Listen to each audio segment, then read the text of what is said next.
Criminals will go to any lengths to escape capture, but fleeing into the wild comes with its own deadly risks. Today, we'll uncover 3 horrific stories of criminals meeting gruesome ends at the jaws of predators. From a car thief's fatal run-in with an alligator to a poacher devoured by lionesses, these fugitives learn the hard way that nature shows no mercy. Let's begin with the first story, a house burglar whose desperate escape from police ended in a gruesome encounter with a deadly predator. It was November 13, 2015, in the middle of the night in Palm Bay, Florida. The thick, humid air hung heavily in the still night, shrouding the streets in a quiet darkness. Matthew Riggins, a 22-year-old man, was no stranger to the shadows. He moved through them with purpose, not seeking comfort, but rather the concealment they offered. On this night, the darkness served a dual role, as a cover and as a way out. His focus was sharp as he set off for Barefoot Bay, his mind already on the task at hand. Barefoot Bay, a small, quiet community nestled along Florida's eastern coast, was known for its warm climate and its mix of retirees and seasonal residents. Matthew had been here before. He knew the streets, the layout of the homes. It was an ideal place for burglary. Deserted at night with low traffic and few disturbances. His plan was simple: target several properties, take whatever he could, and be back by early morning. The thrill of the chase kept him going, and the law, it didn't concern him just yet. Matthew and his accomplice worked their way through the neighborhood, moving quietly between the houses. Both men wore dark clothing, avoiding the streetlights, slipping into the shadows like ghosts. They were efficient, yet not unnoticed. Several residents had already seen them through their windows. The flickering of lights began up and down the street, alerting the neighborhood to the intruders. At around 2 a.m., local authorities were alerted. A resident had called in a report of 2 suspicious men. Within minutes, sheriffs were on the scene, and a police helicopter along with canine units were dispatched to sweep the area. The faint hum of the chopper echoed through the night sky as its spotlight cut through the darkness. Matthew and his friend fled, splitting up in an attempt to avoid capture. Matthew, now alone, found a secluded spot behind a house. His heart raced as the adrenaline surged through him.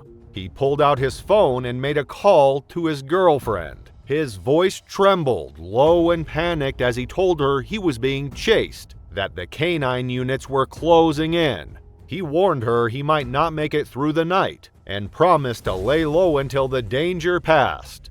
It was the last time she would ever hear from him. To evade capture, Matthew decided to head for the water. Barefoot Bay Pond, a large freshwater lake, seemed like the perfect place to hide.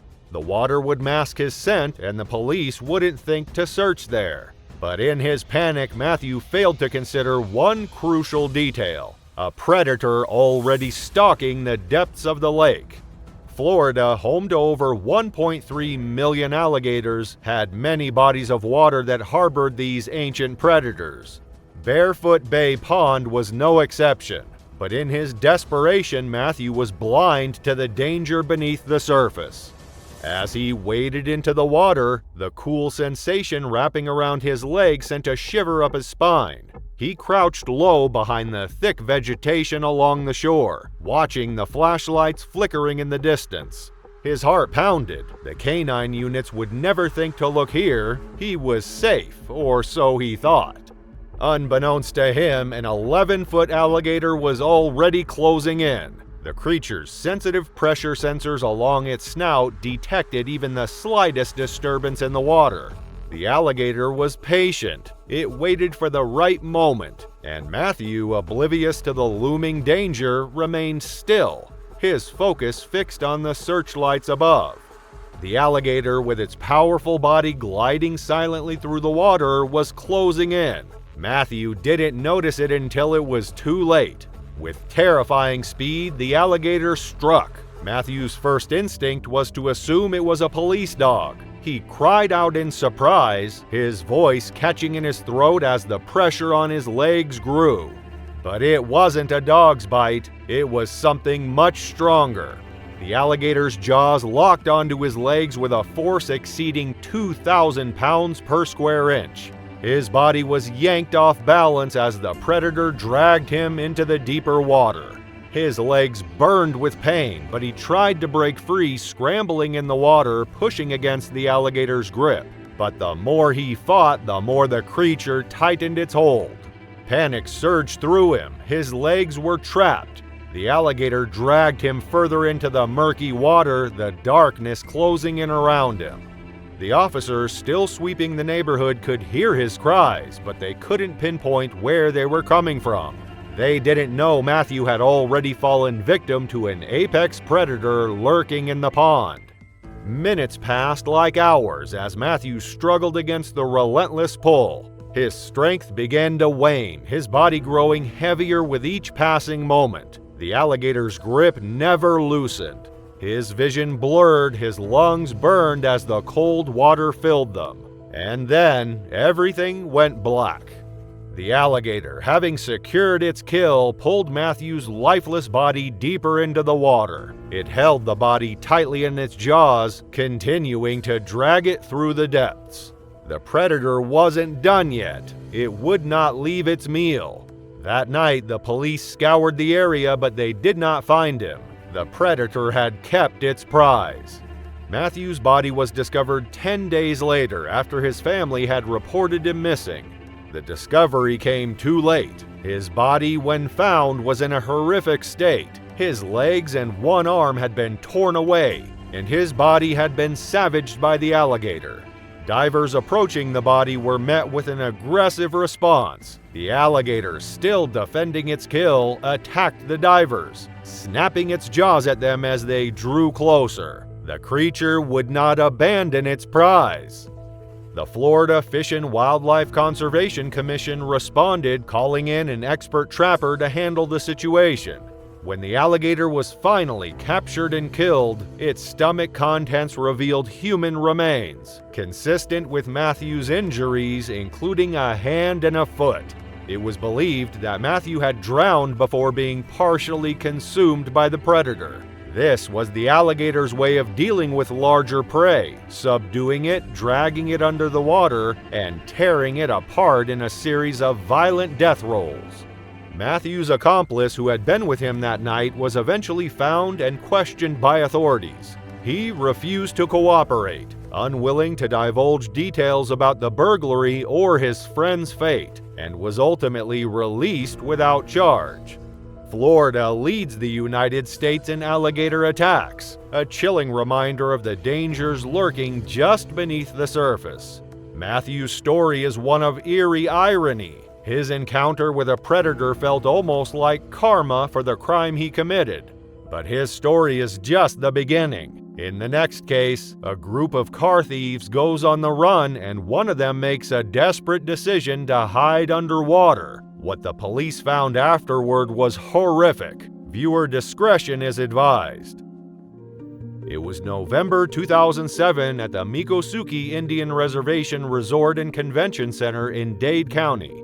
The resort, nestled along the vast wilderness of the Everglades and near a natural lake, was quieter than usual. The high season had long passed and the usual crowds of tourists were gone. Only a handful of conventions remained. The air was calm, with evening temperatures hovering around 60 degrees Fahrenheit. The resort was hosting two main events, an engineering convention and a farewell for Wall Street executives. While business was steady, it wasn't the bustling, high-energy environment that had recently defined the resort. Instead, it was a lull, a welcome break after weeks of back-to-back events. However, outside the peaceful ambiance of the resort, in the murky underbrush of Miami, a different kind of tension was building. Justo Padron and his accomplice, Thatcher, two seasoned car thieves, were prowling the parking lot. The off-season had been rough for them, with fewer distracted tourists to target, and they had grown desperate. Their criminal careers had always been low-risk and non-violent, avoiding the violence that plagued other parts of Miami's underbelly. But with fewer cars to steal and their usual source of income dried up, they had turned to the resort parking lot, hoping for a break. They slinked through the lot, hiding in bushes and waiting for the perfect opportunity. They spent the morning stealing electronics and small valuables from unlocked cars. But the real prize eluded them, a car with the keys left in the ignition. As the day wore on, the two men grew increasingly impatient. They had no intention of leaving empty-handed. The day's activities inside the resort went on unnoticed by the thieves as they continued their work. By early afternoon, Thatcher's patience paid off. He spotted a car with its keys still in the ignition. It was an expensive sedan, one that might hold more than just cash. Thatcher called Justo, signaling him to join. But as he slid into the car and started the engine, sirens pierced the air. Two police cars pulled into the lot. Justo saw them first and shouted a warning, but the sound of the engine starting had already drawn attention. Thatcher attempted to reverse and flee, but the patrol car behind him blocked his escape route. Before he could react, two officers pulled him from the car and took him to the ground. Meanwhile, Justo bolted. He dashed into the brush, weaving through the dense vegetation of the Everglades, his bare feet moving with surprising speed and agility. The officers chased after him, but the terrain worked to Justo's advantage. They stumbled and tripped, struggling to keep up with the thief. Justo was fast and he knew these trails well. He had been running through this terrain since his teenage years when he and Thatcher had first turned to petty crime. Ahead of him, he saw the lake, a narrow body of water that marked the boundary of the resort. The fence line was within reach. If he could make it to the water, he was confident he could escape. He didn't think twice. Without slowing, he leapt into the murky lake. The lake, spanning about 50 feet across, served as a natural boundary between the resort's grounds and the untamed Everglades. Encircled by dense vegetation, it was a tranquil yet ominous stretch of water that most guests and staff instinctively avoided. To the thief in flight, however, its calm surface seemed inviting. Justo failed to notice the warning signs posted along the banks, cautioning of hidden dangers. The staff and guests of the Mikosuke Resort had gathered to watch the chase. Some pointed and shouted, urging Justo to stop, warning him of the danger in the water. They knew what the tourists often did not: Poncho, the large alligator, called that lake his home. Poncho was a familiar sight to the staff, basking in the sun along the banks of the lake. At 13 feet long and weighing nearly 1,000 pounds, he was the undisputed ruler of the waters. While his massive form was often seen lounging lazily, the locals understood the danger he posed. Warnings were posted around the water, but Justo, consumed by his escape, paid them no attention.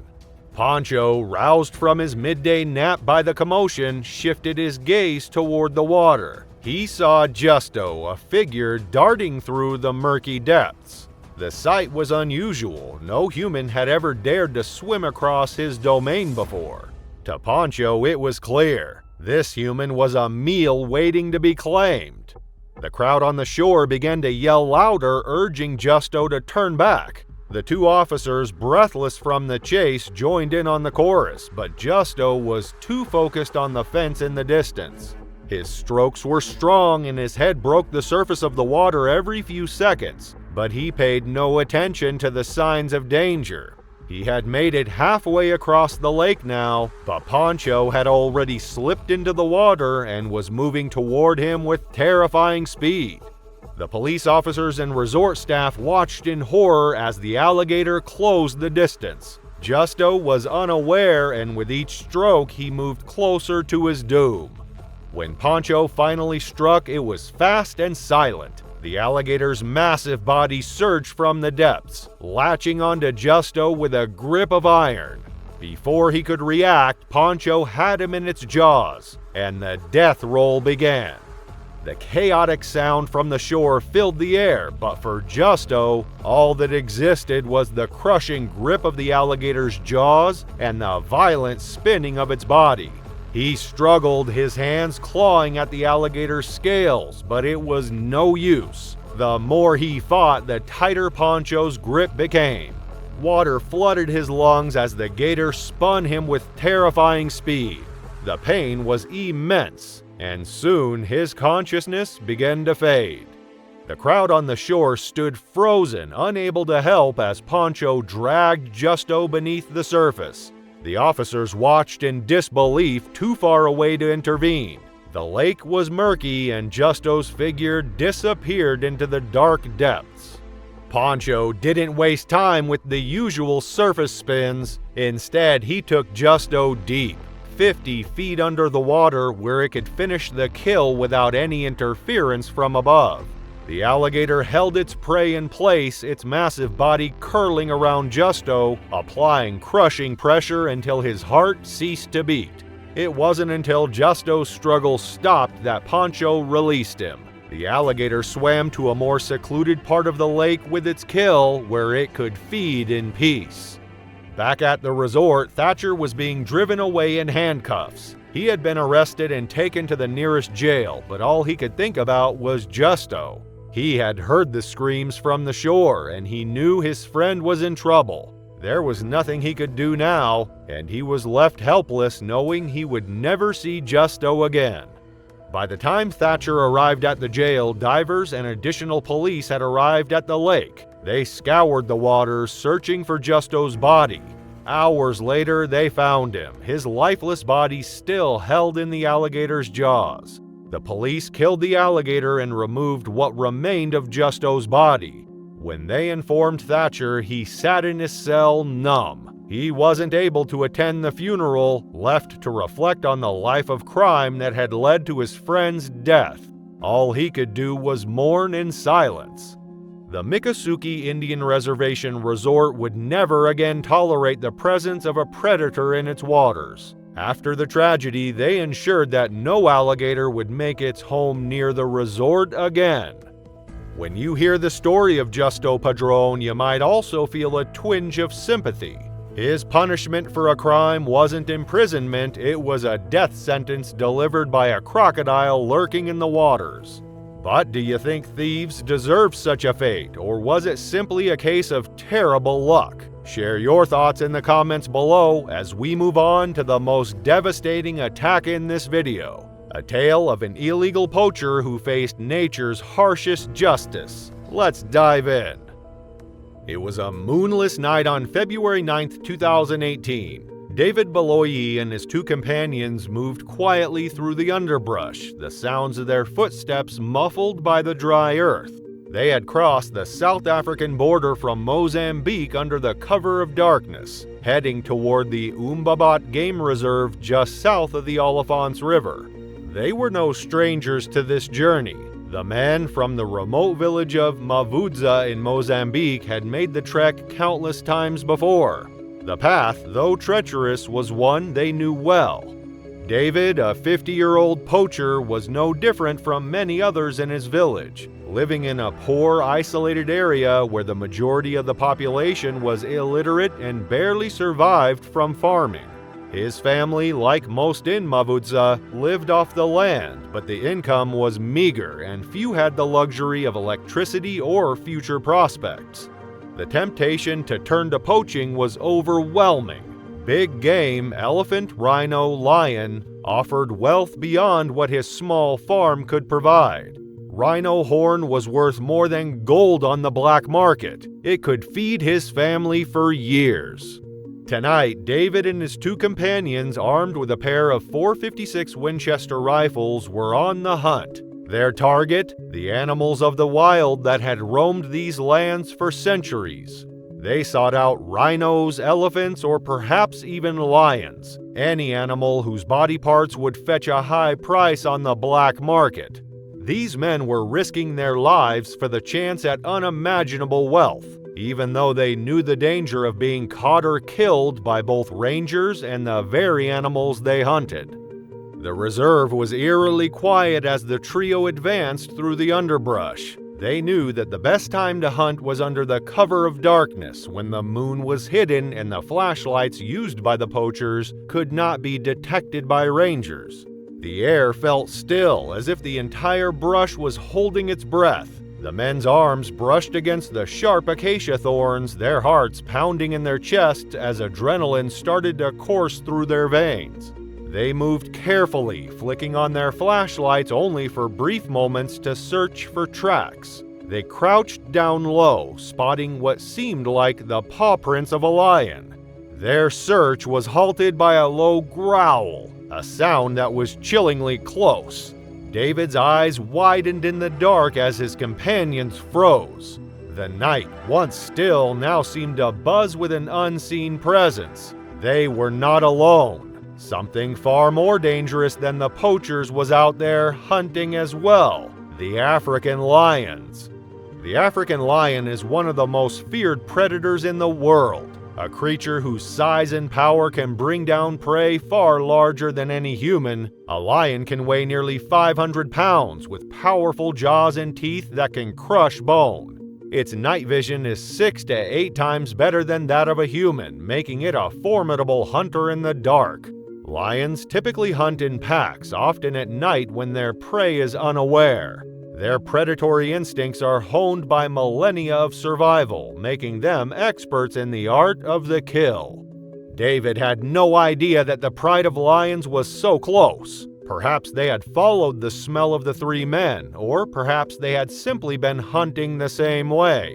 Whatever the reason, the men had walked straight into the path of the lions. Without warning, David let out a loud scream as he was knocked off his feet. The air around him seemed to explode as a massive weight slammed into his body. His rifle discharged with a deafening crack, but the sound was lost in the chaos of the attack. Something immense grabbed his head, and he felt the sharp sting of fangs sinking into his skull. His body was slammed to the ground, and his limbs were pinned. His head felt as though it might be ripped off. His screams were drowned by the growls and snarls of the lions. His two companions were frozen in terror. They dropped their rifles in a panicked rush and bolted, their feet stumbling over roots and fallen branches as they fled. Their hearts thundered in their ears as they ran through the bush, not daring to look back. The terror of leaving their friend behind was overshadowed by the instinct to survive. The night was filled with the sounds of their breath and the crash of their movements through the underbrush as they finally reached the perimeter fence. They crawled under the wire, their bodies shaking with fear. Meanwhile, as David's companions fled, the pride of lionesses had already done its work. The attack was swift and overwhelming, leaving no chance for David to survive. The lionesses, driven by hunger, closed in on him with terrifying precision. Their powerful jaws sank into his flesh, rendering him helpless against their collective strength. David's companions didn't stop until they reached the village. They were shaken, their minds struggling to process what had just occurred. When they finally spoke, their words were fractured, barely able to convey the horror they had witnessed. They delivered the news to David's family, his wife, his children. His wife, still unable to grasp the reality, stood frozen, her eyes wide with disbelief. She couldn't imagine that David wouldn't return from that fateful night. The silence in the room was suffocating, the weight of the truth too heavy to bear. The two men explained how they had fled, consumed by fear when the lions attacked. They couldn't bring themselves to go back. Their instinct for survival had overridden any thought of rescue. They had heard David's screams but had been too terrified to return. The thought of facing the lions again had paralyzed them, and in that moment, their own lives had taken precedence. The Rangers arrived on the scene hours later, drawn by the sound of the gunshot. They found the remains of the attack, David's rifle discarded in the dirt, and a trail of blood that led to the scene of the kill. The lions had already fled by the time they arrived, but what remained was a gruesome testament to the brutality of the night. Almost all of David's body had been consumed. The only part left intact was his head, his face twisted in an expression of pain and terror. The police and paramedics arrived at the scene in the morning light, and David's body was transported to the Mufata Malathi Hospital mortuary for identification. His sister-in-law, living in South Africa, came to confirm his identity. It must have been a traumatizing sight for her, standing before what was left of David. But the identification was necessary for the family to begin the process of mourning.